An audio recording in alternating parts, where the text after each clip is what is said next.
Découvrez l'actualité avec notre chaîne École du Net pour comprendre les enjeux géopolitiques et économiques. Zelensky. Héros ou otage des Alliés?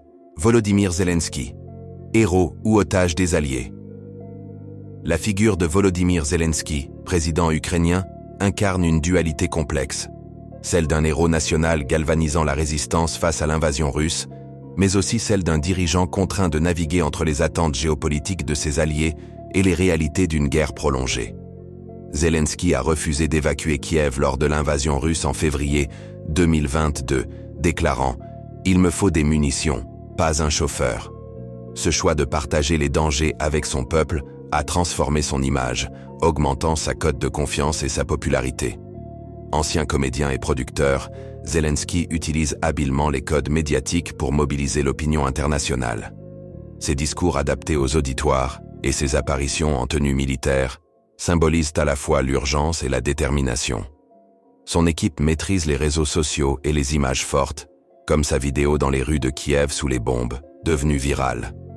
Zelensky présente l'Ukraine comme un rempart de la démocratie contre l'autoritarisme russe, un discours qui résonne fort en Occident.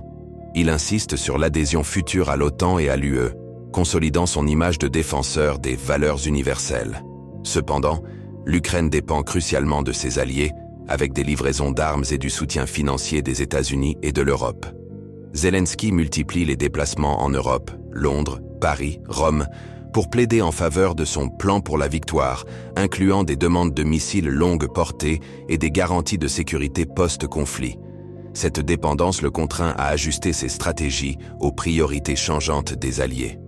L'affaiblissement de l'unité des alliés et des divisions internes craint des réticences sous l'administration Biden sur les frappes en Russie et des hésitations au sein des membres de l'Union européenne.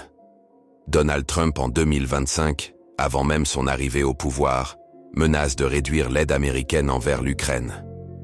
Sous l'administration Trump, Zelensky accepte de s'asseoir à la table des négociations avec la Russie. Ces concessions révèlent une vulnérabilité face aux pressions extérieures des États-Unis pour mettre fin au carnage. L'issue des négociations entre les États-Unis et la Russie concernant la guerre en Ukraine pourrait entraîner des pertes majeures pour l'Ukraine, tant sur le plan territorial que stratégique. Les négociations bilatérales entre Washington et Moscou menacent de marginaliser l'Ukraine, transformant son destin en marchandage géopolitique.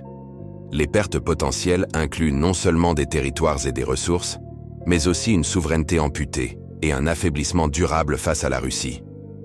Comme le résume le chef de la diplomatie polonaise, la crédibilité des États-Unis dépendra de leur capacité à préserver une paix juste, mais les intérêts immédiats de Donald Trump pourraient primer sur ceux de l'Ukraine, laissant Kiev vulnérable à long terme.